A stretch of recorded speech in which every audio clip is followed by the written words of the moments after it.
Welcome into the TexAgs Rewind. We're presented by Specs. I'm Nick Savage inside the Rollo Insurance Studio. Let's see if I can do this. Jess Wills, Ben Feletra, Reese Nygren with me. I got it. Look at that. Nailed it. That's a nice chair you got there, Ben. Thank you. Yeah, looks good.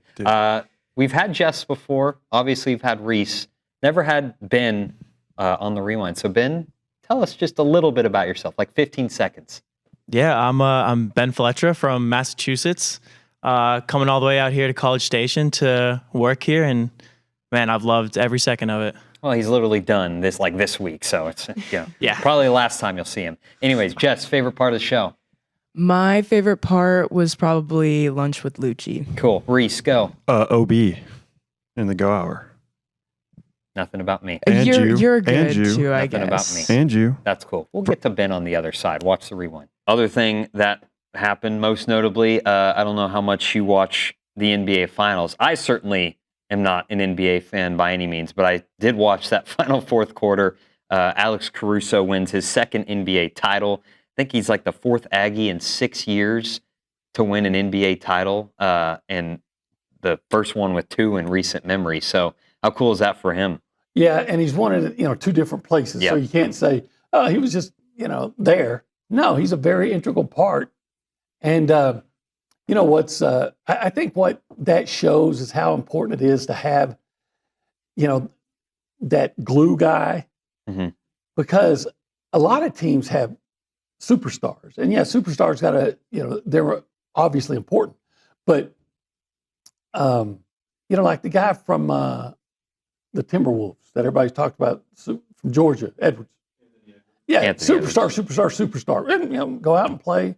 But, there's got to be something else. LeBron James doesn't have a championship since Alex Caruso left. Yeah.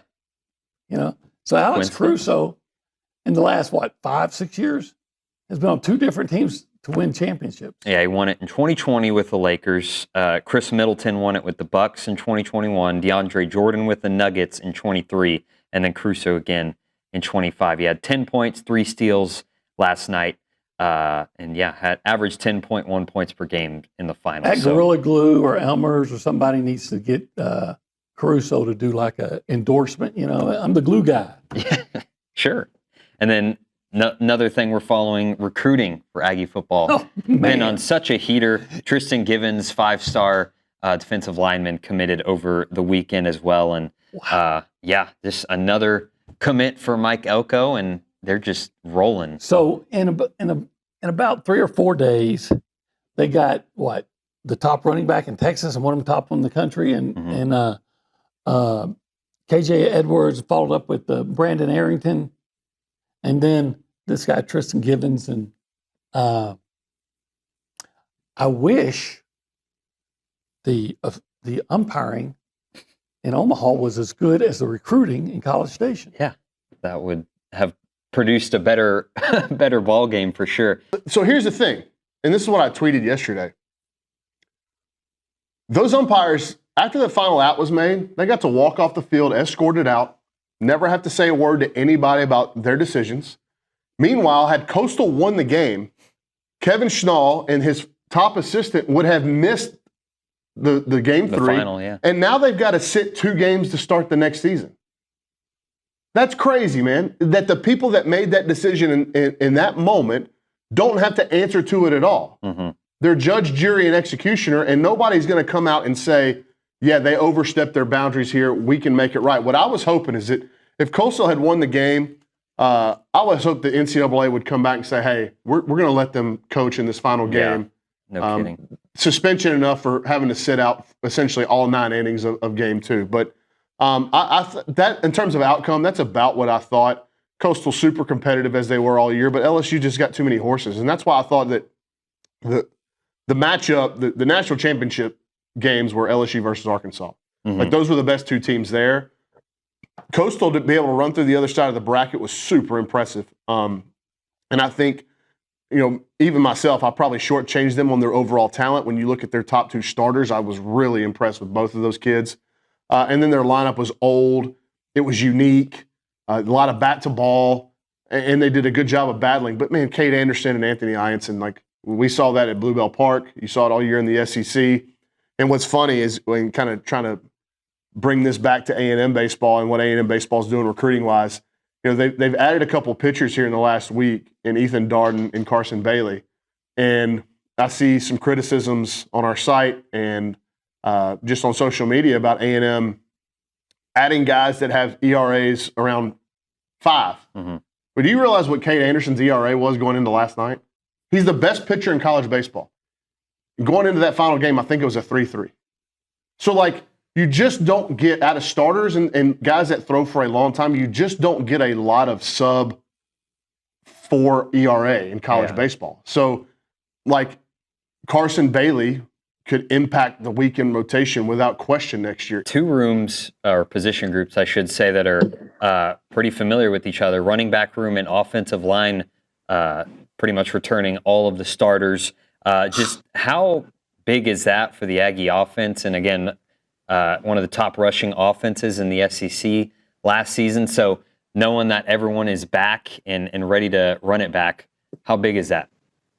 It's huge, and right, especially talking about the things we were just talking about. As Marcel is continuing to develop, and as these new receivers get added into the system, and are getting the playbook installed and getting comfortable with all that, we can hopefully depend on a veteran offensive line and one of the best running back rooms in the country. I mean, obviously, everybody knows how detrimental the loss was when Le'Veon Moss went down. Mm-hmm. I thought that was the turning point of the season. I'm sure everyone's talked about it. I think he was our best player on the football team. One of the better running backs we've had in a long time. And so having Le'Veon Moss back, having Ruben Owens back, we didn't even really get to see Ruben Owens. Yeah. And I'm telling y'all, he's a dog. And so having those 2 guys there and then bringing back, I cannot believe it, but E.J. Smith is back. And am I correct? That's correct. Amari back? Amari Daniels crazy as well, yeah.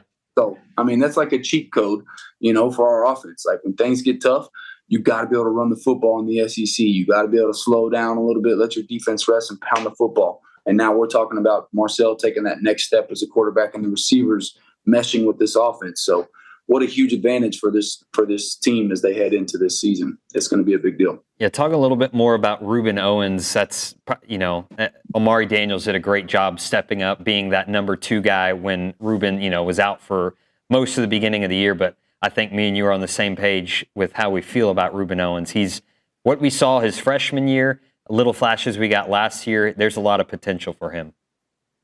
I mean, there was a reason he was 5-star, one of the top running backs in the country. I mean, listen, I have nothing but respect for Amari Daniels. I think he plays his butt off. I think he's a great running back. But Ruben Owens is one of those guys that can be, a starter for a high-level team and make a difference game in and game out. Like, not that Amari doesn't. Like, I agree with you. Amari filled in great. But when you lose 2 5-stars, it'd be like you guys, everybody watching and me stepping in the game, When Michael Goodson and Jaworski Lane went down, they'd be like, dang, man, Brandon plays hard and he's kind of fat. It's like, it's just not the same. There's different levels, man. I think Ruben Owens and Le'Veon Moss are big-time future NFL running backs. And so it's not a shot at Amari Daniels as much as it is a testament to the type of back that Ruben Owens is going to be. Man, the bottom line is this team's got to get back there. I see all my LSU people there in Omaha. I look at the Coastal fans, everybody at Rocco's, and I had friends from other places whose teams weren't even playing in it I was noticing their pictures from there, and I was almost like, damn, it's actually a mistake on my part and anybody that really loves this part not to just assume and just plan to go every year. Anyway. Even if it's just for, if your team's not in it, go for a couple of nights. It's just that much fun. It's that cool an event. But yeah, the Aggies have to be a regular participant in that. Just like LSU is, just like, Tennessee has become, just like Arkansas is, Vandy.